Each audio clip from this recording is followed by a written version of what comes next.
South Africa's governing African National Congress has been dealt a severe blow in local elections. Is President Jacob Zuma largely to blame for the setback? And what should the party do with him now? This is Inside Story.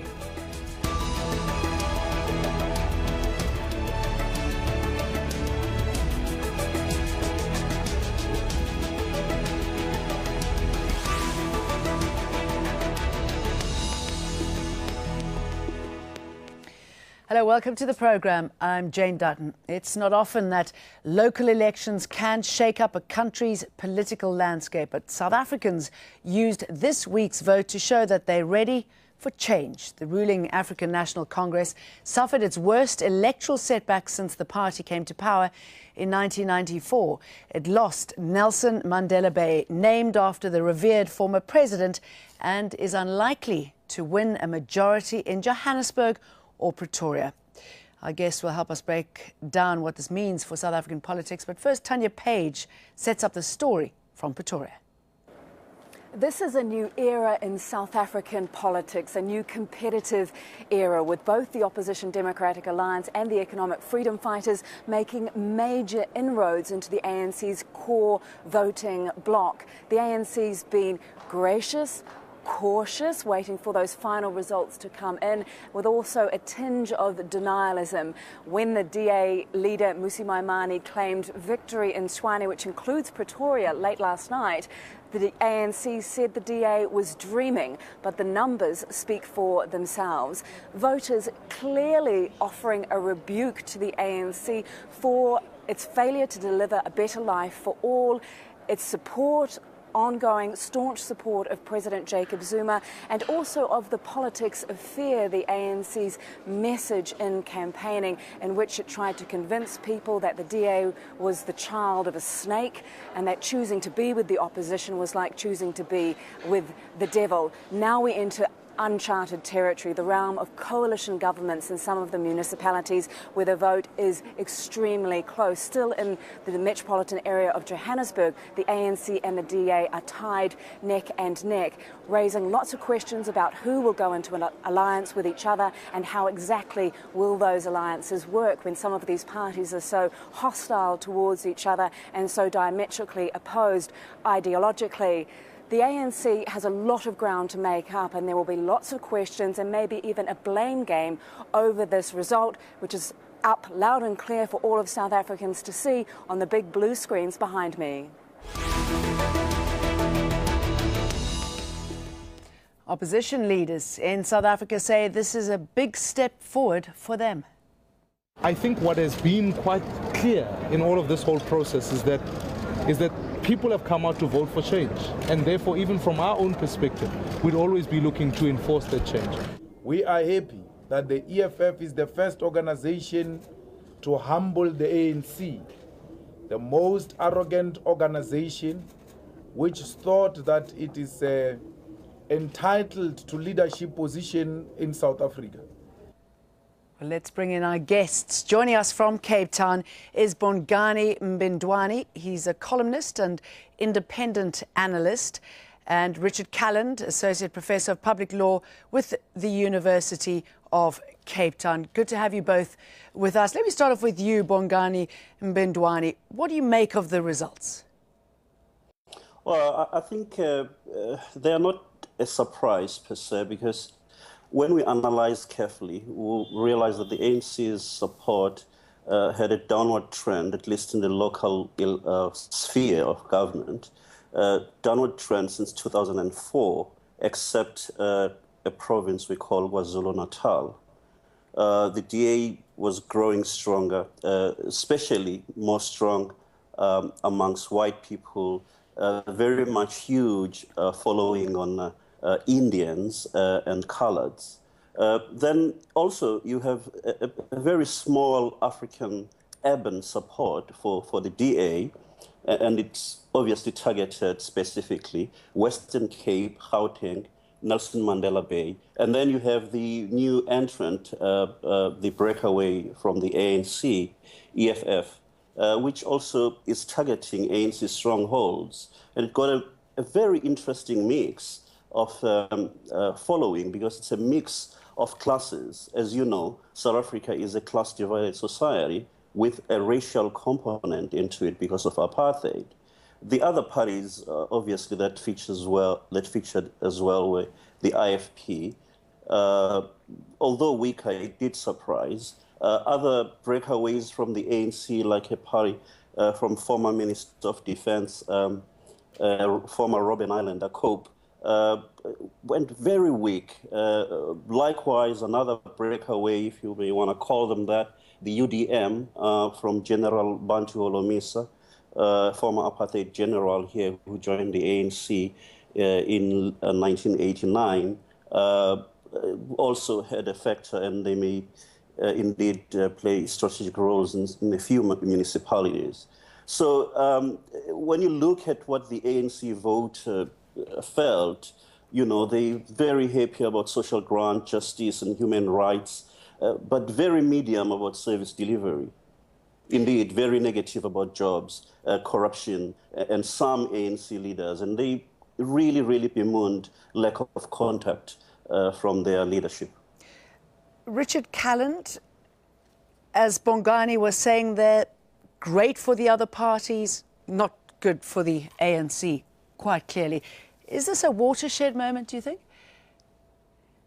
I believe it's a sea change in the trajectory of South Africans' politics and its democracy.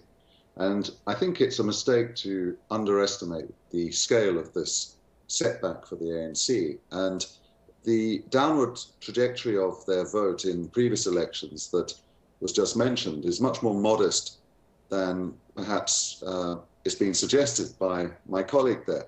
The drop this week is a significant drop-off for the ANC. They've fallen from 63% nationally at the last election 2 years ago, nationally, to under 54% as things currently stand, with almost all the votes counted.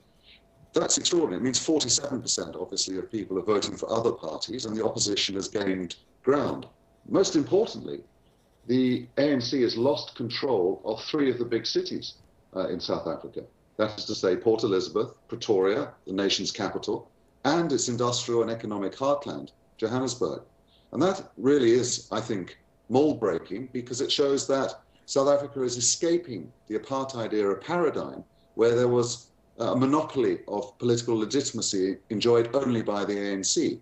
Those days are gone, I think. Working class, urban, black voters have, by perhaps 20, 30% in some cases, moved away from the ANC and voted for other parties. Bongani, those big losses, that dramatic loss in support, as Richard described there, I mean, that must really hurt the ANC emotionally and psychologically.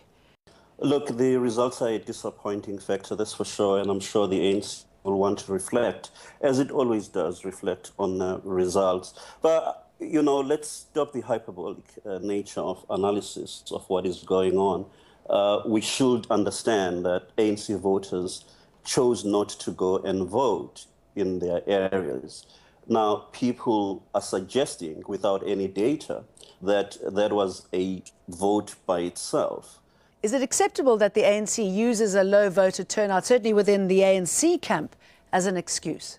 Indeed, no. But what we do when we analyze situations like this, we use data, we use proper analysis, and indeed we use facts. We don't just jump around and start screaming hyperbolic matters. What we have to understand is who voted, why they voted, and who did not vote and why they did not vote. The suggestions right now, you know, they mention the dislike of the president, you know, his lack of popularity, some aspects of slowness in service delivery and so forth. But I think we have to just pull back, calm down, look at things as they are. But I mean, is that the way to go now, pull back and calm down? I mean, these messages have been coming out loud and clear frequently. We've seen protests, demonstrations, the social media campaign, Zuma must fall. I mean, many South Africans, regardless of where they come from, including within his own cabinet, have been saying enough is enough. Look, I don't think anyone in the cabinet has said something like that, but we can just leave that aside a little bit and focus on what these elections are telling us. We agree that there is indeed an overall shift in the strong and frontier areas of the ANC. Metros are the worst because of urbanization.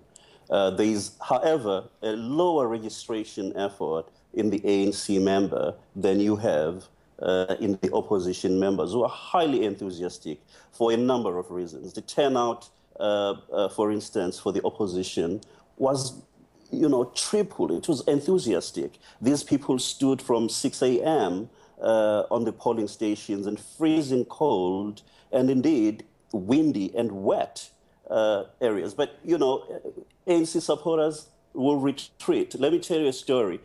In my Uber, with my Uber driver on the 2nd, I asked him whether he's going to vote or not. He said to me, brushed me aside and said, "No, the ANC will win. I'll be busy with my friends and family. If I can squeeze in some more hours of work, I'll work." There is what you call just a relaxed atmosphere. Perhaps you can say that government itself has some relaxation that has crept in, but the black people also have relaxed and just thought, well, the ANC will always win. That is an issue. Whether the weighted is more on people saying we're going to punish the ANC, or it's just this reluctance of people to get up and go and vote, we don't know yet. Let me bring that point to Richard. If the ANC is going to use the lack of voter turnout, ANC supporters, to excuse this result, I mean, that doesn't bode well going forward, does it? I mean, that shows a reluctance to analyse what has happened and make changes, the changes that are needed. I think that's right. And Bongani's comments echo the Secretary General of the ANC, Gwede Mantashe, when he appeared to blame voters on Friday when he said black voters don't appreciate the vote. You know, a protest vote can come in different forms, and one way to protest is not to turn up. And if a party fails to get its voters out, that in itself is indicative of a loss of support. In the last 3 years, across the country, across racial groups, across social class, trust in Mr. Zuma, the leader of the ANC and the president of the country, has halved. And I think it's quite clear if one looks at the detail of the voting patterns in urban township areas in Johannesburg, and particularly in Pretoria, where there was a direct correlation between the violence that we saw in June when ANC supporters registered their disgust with the way in which the mayoral candidate for the ANC in Pretoria had been chosen, and the low turnout and disaffection with the ANC that we saw in their results in those areas this week. So I think the ANC has got a lot of thinking to do, privately at least. They were admitting to me at the results centre in Pretoria on Thursday night rather, that Mr. Zuma is an electoral liability now for the ANC. That doesn't mean that he's going to leave today or even next week, but I think his position is weakened. And he has, as the ANC has, some difficult questions to answer about the future. These local elections were seen as a referendum on President Jacob Zuma, who has been mired in several corruption scandals over the past decade. In 2005, he was accused of accepting bribes from international arms dealers to influence South Africa's largest post-apartheid arms deal. The charges against Zuma were dropped, but his financial advisor went to jail.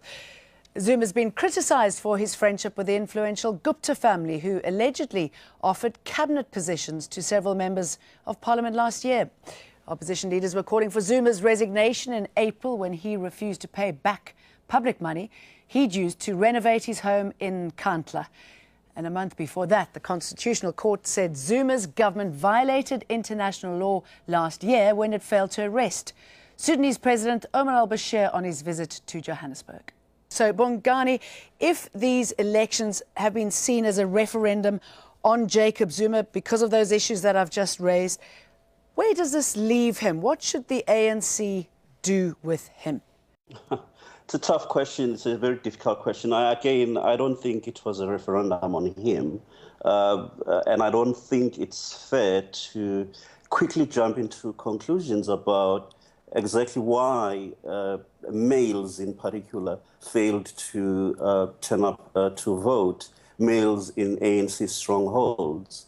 I prefer data. I prefer facts, not okay, but gossip. Bongani, sorry, with respect, can I just say, let's move on to where this leaves Jacob Zuma. Let's move on to where this leaves the ANC and what needs to, because clearly something needs to be done.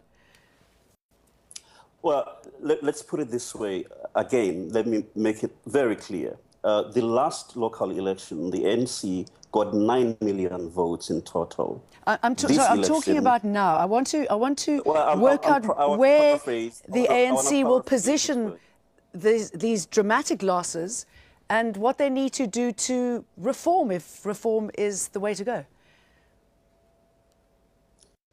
Let me paraphrase for you. Please allow me to.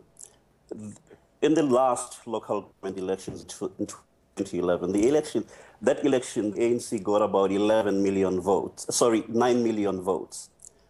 This election, it became 15 million votes. So in terms of the ANC's popularity, there is nothing that has changed.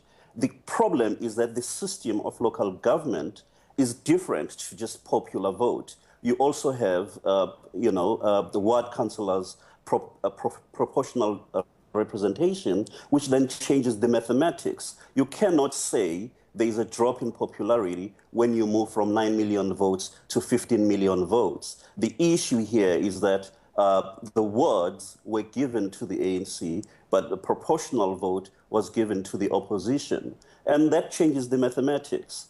I don't think the ANC is one that rushes into things without analysis. That is my point. So you have to get data out, understand whether indeed this was a referendum on Zuma or not. If it is, indeed, we have next year, 2017, which is going to be the elective Congress of the ANC. The ANC will self-correct, as it always does. Richard, who do you think is likely to take the blame within the ANC? Will we see some sort of shuffle? You mentioned a little earlier on the discussions that are being had behind closed doors. I mean, the ANC needs to show a hand now, surely. Ultimately, Mr. Zuma will pay the price for this defeat. There's no doubt about that. It's merely a question of when, not if.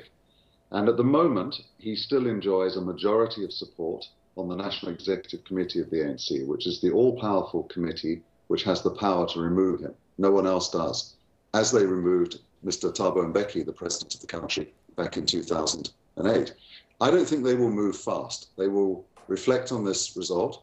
They will try and diagnose the reasons. And then over the next weeks and months, they'll begin to maneuver.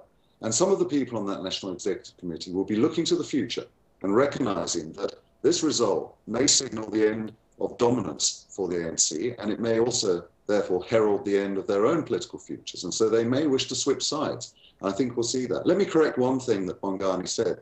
I'm afraid he's fallen for the spin of the ANC, who have been saying that their vote went up from 9 million to 15 or 16 million. That's simply not true.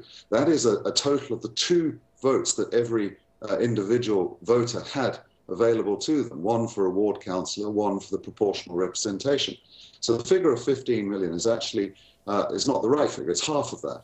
If the ANC had got 15 million votes this week, then they would have won convincingly. They didn't. Their vote fell significantly from the mid-60s to under 54%. And so I think it's a mistake to fall for that particular one. ANC behind closed doors is now reflecting urgently on this matter. And it has to. Is there anybody putting their hand up to step in if need be? Not yet. Not yet. It's not the ANC way to do that. ANC culture is to very much close ranks and to sort these things out behind closed doors. So it would be greatly surprising were anybody, for example, Cyril Ramaphosa, the deputy president, it's very unlikely that he or any other challenger to Mr. Zuma would do so publicly. What they will do behind scenes is do the political calculations, consult with colleagues, and calculate whether or not the balance of power within the ANC has shifted substantively as a result of this poor result against Mr. Zuma. Bongani, what are the conversations that will be had not only with Zuma, but those of his many, many supporters, those who surround him and keep him in power and possibly benefit from his presidency? I think it's a mistake to look at the ANC as an individual party. It's not the party of a leader. ANC always talks about leadership, a collective, and no one is going to squarely put a blame on Zuma, especially in the 8 other provinces except the Gauteng region, which may really lean towards always having misgivings about President Zuma's leadership. But I mean, sorry, there must be concerns about, you know, those corruption allegations, the arms deals, the Guptas. I mean, is that acceptable behavior? Well, you see, these are complex issues. We have to not just take any allegation and make it a fact. We know that the issues relating to the arms deal have been probed by a judicial commission, and they found that there was no corruption in the arms deal. Now, we have to then ask, what were the issues that got Zuma's then financial advisor, in fact, to be found guilty? Were they related to anything about the arms deal, or were they issues unrelated at all? As for the Guptas, that matter is before the public protector at this stage. Zuma's own cabinet has approved additional money to the public protector to probe the so-called state influence that the Gupta family is rumored to have. Yes, you are correct. There are 2 people who came up and said they were offered or discussions of Guptas wanting to lobby for them to get positions in government that only Mr. Zuma could make were done. But that's a separate issue. It has nothing to do with this election. This election was about local services, local delivery of services. And people are very smart about that. OK, Richard, looking forward, I mean, it's been good, these elections, for, and I think you coined this phrase, competitive politics. We've seen a democracy possibly of coming of age. Has this been good for the economy? Will this appease investors in any way, watching what's happening in South Africa at the moment? Well, certainly the investors that I talk to and the market analysts I talk to, whether in London or locally here, want to see a competitive multi-party democracy because they hope and think that it will deliver better government and that will be good for the economy. Well, the proof of the pudding will be in the eating, of course. What we've now created, or what the electorate has created in South Africa, is the opportunity for different styles of leadership and governance in key places in the country, because we're going to see a change of government in Port Elizabeth, probably in Pretoria and in Johannesburg, if the coalition formations can make themselves solid enough to govern in those 2 cities. And that's a whole new package deal for South Africa. It has very little experience of coalition government. And as you know, coalition politics can be unstable, or it can be more responsive to the need of the electorate. And that's, therefore, much water still has to flow under the bridge before we will be able to conclude that this will produce better government and better prospects for the people of South Africa. But for the moment, is it giving the country hope or uncertainty?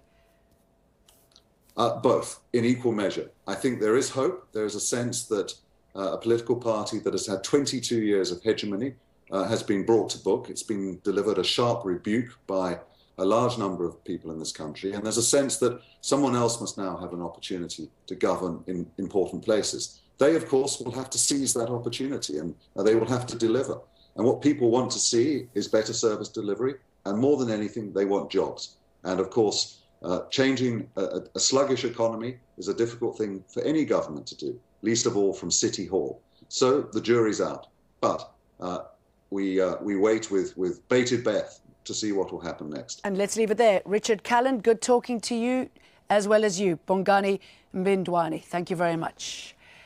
And thank you too for watching. You can see the programme again anytime by visiting our website, aljazeera.com. And for further discussion, go to our Facebook page. That's facebook.com/AJ Inside Story. You can also join the conversation on Twitter. Our handle is @AJ Inside Story. For me, Jane Dutton, and the whole team here, goodbye for now.